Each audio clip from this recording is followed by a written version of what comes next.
Hello বন্ধুরা, ভৌতিক পৃথিবী চ্যানেলে আপনাদের সকলকে স্বাগতম। শুরু করছি আজকের গল্প। তিথি অনুমান করে যে গতকাল রাতে তৌহি মদ খেয়েছে এবং এখনো নেশা কাটেনি, তাই এসব বলছে। কিন্তু তৌহি তো মদ খায় না। তাহলে কই দেখলে তো? কোথায় কামড়ের দাগ? গতকাল রাতেই তো দেখলাম। তাহলে এখন কোথায় গেল? জানি না। শোনো, তুমি কি গতকাল রাতে মদ খেয়েছো? হ্যাঁ, খেয়েছি। কেন খেলে? তোমার উপর রাগ করে। আমার উপর রাগ করে তুমি মদ খেয়েছো এবং এখন আবার আমার নামে মিথ্যে অপবাদ দিচ্ছ? তৌহি বিছানায় বসে ভাবতে শুরু করে, কি হচ্ছে এসব? ভুল কি তার হচ্ছে, নাকি তিথির হচ্ছে, নাকি কিছু একটা লুকিয়ে আছে এসবের পেছনে? এসব ভাবতে ভাবতেই তৌহি অফিসে বেরিয়ে যায়। তিথি বাসার কাজ শুরু করতে থাকে। বারান্দার কাছে যেতেই তিথির পেটের মধ্যে কারো একজন স্পর্শ অনুভব করে। তিথি সাথে সাথেই পিছনে ফিরে তাকায়, তৌহি ফিরে এসেছে কিনা দেখার জন্য। না, বাসায় তো কেউ নেই। তাহলে কে তাকে স্পর্শ করলো? কোনো কিছু খুঁজে না পেয়ে সেই ভুল চিন্তা করছে ভেবে পাশ কাটিয়ে যায়। দুপুরবেলা গোসলের জন্য গরম পানি চুলোয় বসিয়ে তিথি বাথরুমে যায়। তখন তার বাথরুমের দরজায় ঠক ঠক শব্দ হয়। তিথি চমকে ওঠে। কে এলো এই সময়? সে তো বাসার দরজা বন্ধ করে এসেছিল। চোর নয় তো আবার, ভেবে ভয় পায় সে। পুরো বাসার ভেতরে একা থাকে সে। ইদানিং চুরির উপদ্রব অনেক বেড়েছে। কেউ হয়তো একজন তাদের বাসা ফলো করছে এবং এই সময় চুরি করতে এসেছে। এসব ভাবতে লাগলো তিথি। ঠিক তখনই পুরুষ কণ্ঠে সে স্পষ্ট শুনতে পেল, তিথি, গরম পানি হয়ে গেছে, তোমার গোসলের জন্য এনে দেব কি? কথাটা শোনা মাত্রই কাঁটা দিয়ে ওঠে তিথির গায়ে। কাঁপা কাঁপা কণ্ঠে সে বলে, কে বলছেন? তিথির এই কথা বলার পর 2 মিনিট কেটে যায়, কিন্তু ওপাশ থেকে কোনো সাড়া শব্দই আসে না। তিথি দরজার ছিটকিনিটা ধীরে ধীরে খুলে হালকা ফাঁক করে দিয়ে দেখার চেষ্টা করে বাইরে কে, কিন্তু কেউ নেই বাইরে।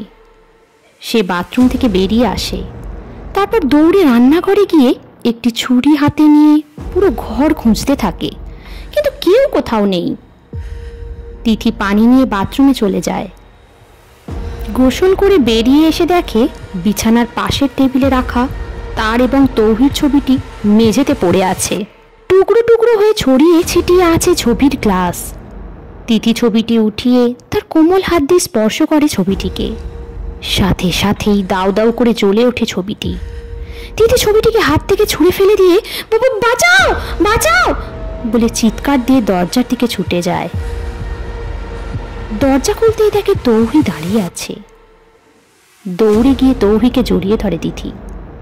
তিথি তৌহির বুকে মাথা রেখে বলে, তৌহি, আমাকে বাঁচাও, আমাদের বাসায় কেউ একজন এসেছে। তৌহি তিথির কথায় অবাক হয়। কি বলছো কি এসব? হ্যাঁ, আমি সত্যি বলছি। আচ্ছা আচ্ছা, ঠিক আছে, বাসায় চলো। তিথি তৌহিকে টেনে নিয়ে তাদের রুমে নিয়ে যায়। যেতে যেতে বলে, তাদের ছবিটির কাঁচ পড়ে গেছে, পড়ে ভেঙে গেছে এবং সেই ছবিটি হাতে নেওয়ার পর ছবিটি পুড়ে গেছে। রুমে গিয়ে তিথি দেখে তাদের ছবি আগের মতোই আছে। তৌহি ছবিটি হাতে তুলে নিয়ে বলে, এই দেখো কোথায় পোড়া, আর কাঁচই বা কোথায় ভাঙলো? কিন্তু কোনো কিন্তু নেই। আমি যখন বাথরুমে ছিলাম তখন কেউ একজন। তিথির ঠোঁটে আঙুল রেখে তিথিকে আর বলতে দেয় না তৌহি। খাবারটা রেডি করো, আমি ফ্রেশ হয়ে আসছি।